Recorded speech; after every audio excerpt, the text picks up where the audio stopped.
जय श्री राम दोस्तों। आज हमारे रोड ट्रिप का थर्ड डे था और आज का सफर सच में अब तक का सबसे एडवेंचरस रहा। कल रात हम लोग शिमला से लगभग 50 किलोमीटर आगे फागू में रुके थे। सुबह जब आँख खोली तो ठंडी हवा और माउंटेन्स का व्यू देखकर पूरा मूड फ्रेश हो गया। मैं सुबह वॉक पर निकला और वहाँ की खूबसूरती को बस महसूस करता रहा। चारों तरफ शांति, पहाड़ और फ्रेश हवा एक अलग ही फीलिंग दे रहे थे। थोड़ी देर बाद हम तीनों दोस्त रेडी हुए और निकल पड़े अपनी मंजिल चितकुल की तरफ। आज का पूरा रूट बहुत ही सुंदर था। कभी छोटे छोटे सिटी और विलेजेस आते थे, फिर अचानक से बड़े बड़े माउंटेन्स और डीप वैली शुरू हो जाती थी। हर टर्न पे एक नया व्यू मिल रहा था और सफर का मजा डबल होता जा रहा था।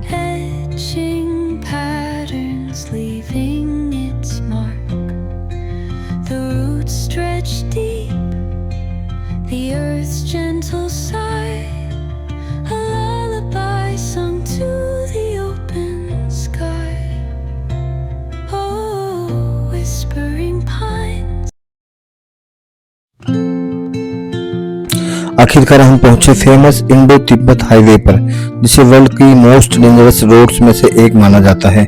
यहाँ रोड को देखकर ही समझ आ गया कि यह सफर इतना फेमस क्यों है। बड़े बड़े माउंटेन्स को काटकर बनी सड़कें, नीचे बहती नदी और ऊपर से डेंजरस टर्न्स, हर सेकंड सिनेमैटिक लग रहा था।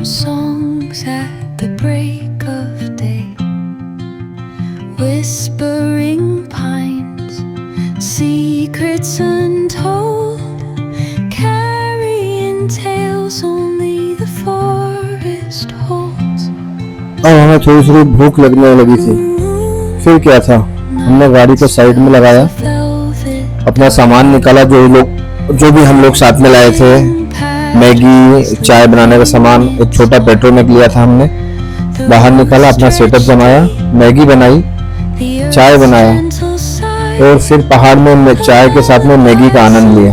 इससे हमें थोड़ी फ्रेशनेस मिल चुकी थी और हम आगे बढ़ने के लिए तैयार हो चुके थे।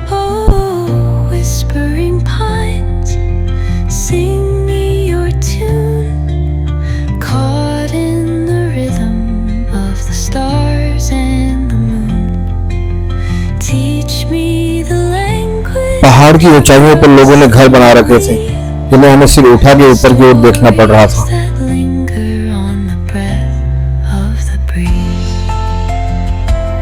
अब व्यूज और भी खूबसूरत होते जा रहे थे। हमें बर्फ से लगे हुए पहाड़ दिखने लगे थे, जो बहुत ही सुंदर।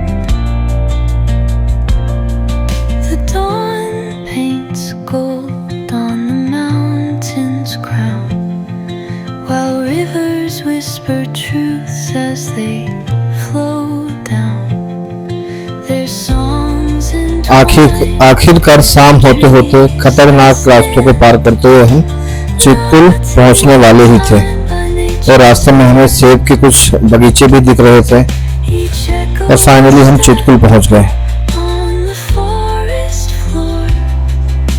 चितकुल में नदी के किनारे हमने एक कॉटेज लिया। आइए आपको रूम का पूरा व्यू दिखाता हूं मैं।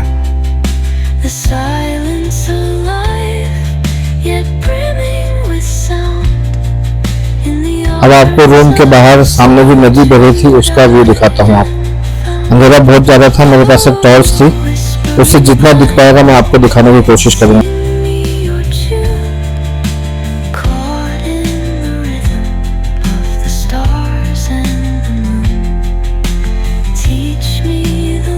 क्योंकि हम खाना बनाने का पूरा सेटअप अपने साथ ले गए थे, इसलिए हमने बिना देर किए खाना बनाने में लग गए। खाना बहुत ही स्वादिष्ट बना। ठंड बहुत ज्यादा थी बाहर, खाना बनाने में आनंद भी आया।